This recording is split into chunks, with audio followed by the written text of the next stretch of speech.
Houston, switching now to the voice of Jim Lovell. By 60.5, good to hear your voice. Apollo 8, Houston, what does the old moon look like from 60 miles, over? Okay, Houston, the moon is essentially gray, no color.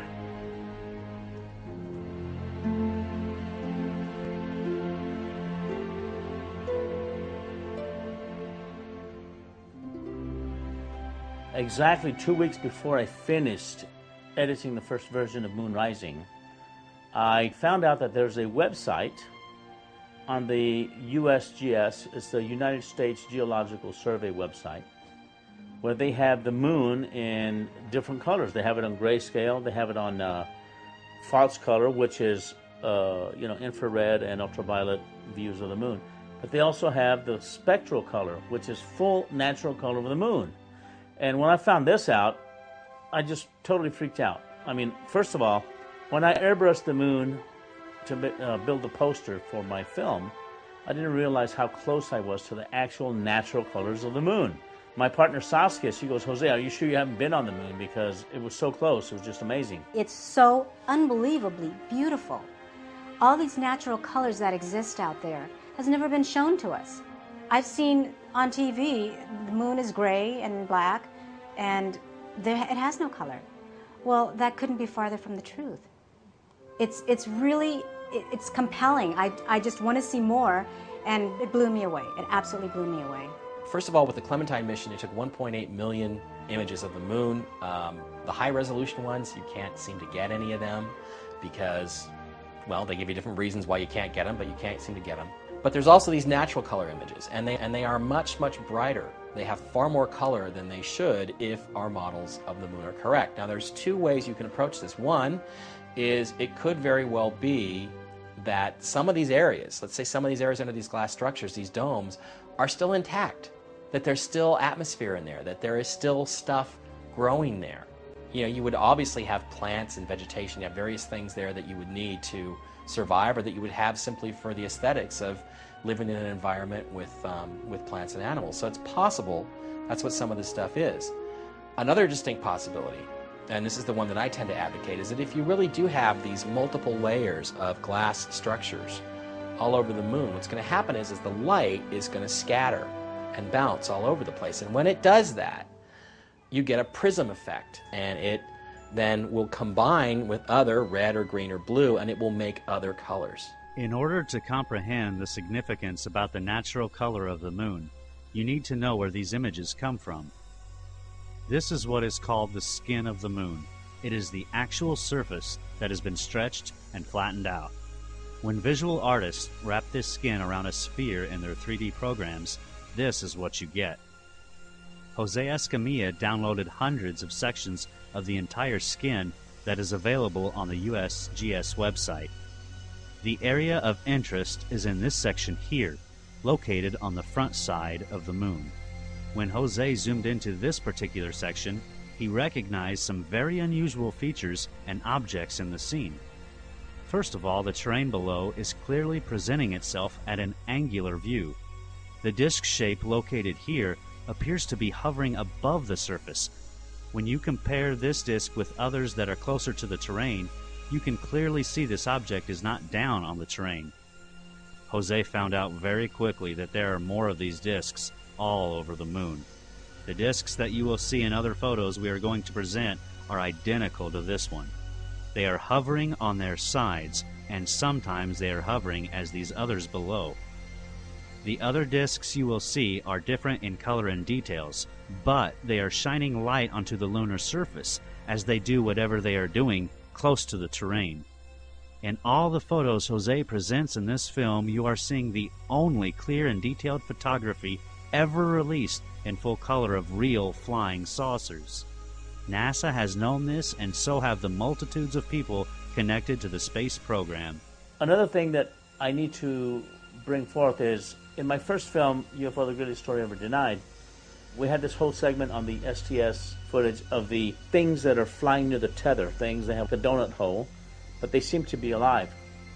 I come to find out that these things are thriving on the moon's surface. There's thousands of them, and they're hovering above the moon's surface, finding the full color imagery that you're looking at now, the natural colors of the moon. It brings us to a total new reality that the moon could have been teeming with life back in '94 when these photos were taken, or it may still be teeming with life.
And the truth is, once you look at these pictures of the moon or Mars and you realize that this stuff is structure, that there's artificial structures there, pretty much everything is on the table.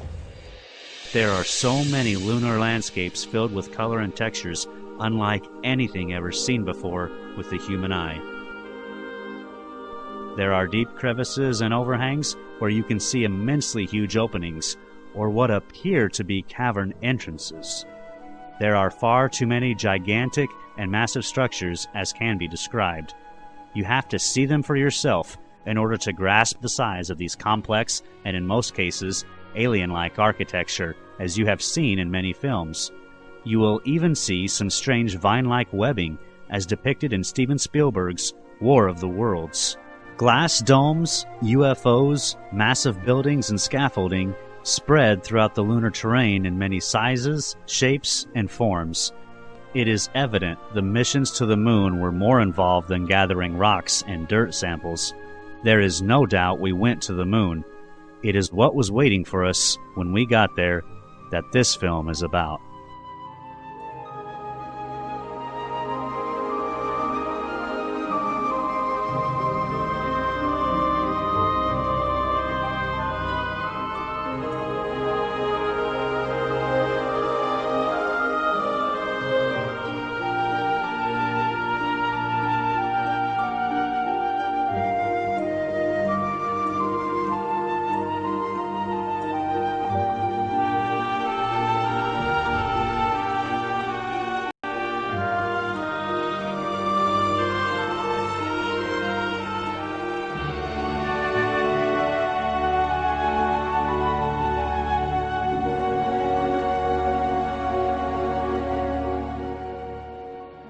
Finding the full color imagery that you're looking at now, the natural colors of the moon. It brings us to a total new reality that the moon could have been teeming with life back in '94 when these photos were taken, or it may still be teeming with life. I think they are still there. They were there in the 70s when the last Apollo mission was there. I found lights on. It seems that, at least in some areas of the moon, that the lights might still be on.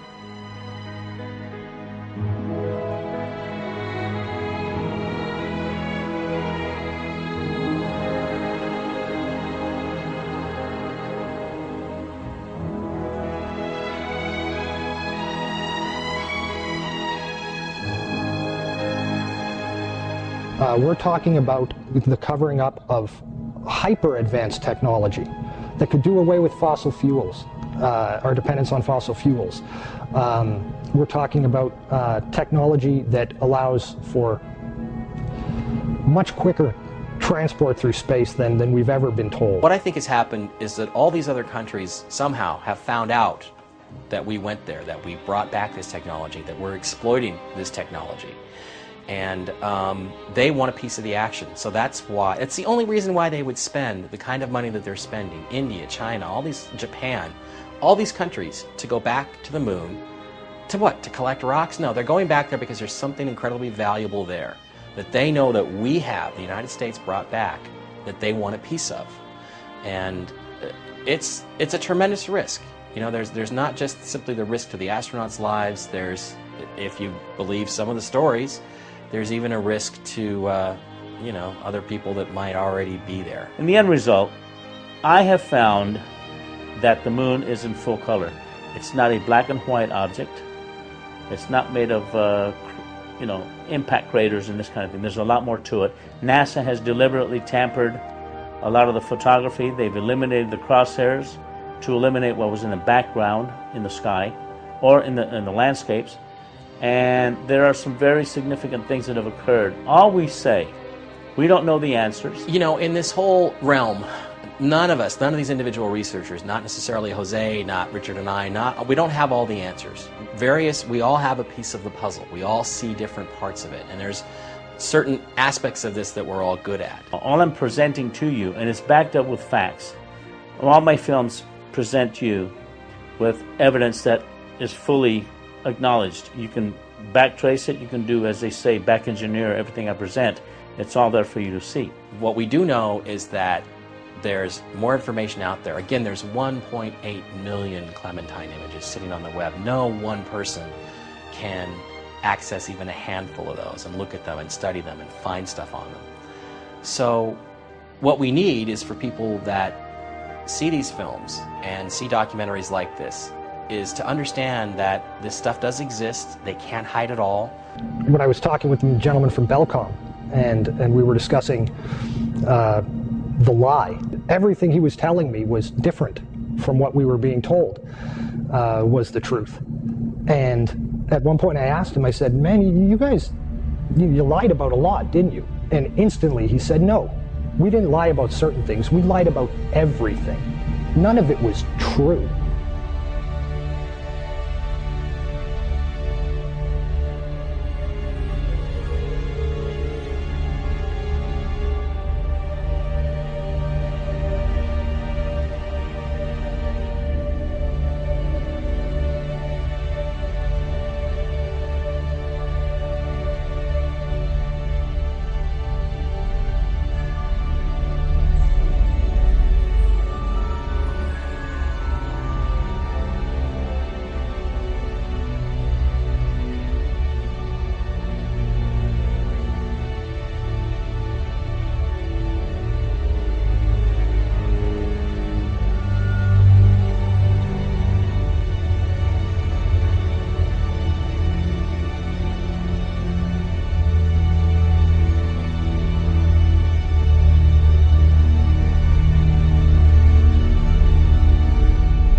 have vowed that we shall not see it governed by a hostile flag of conquest, but by a banner of freedom and peace.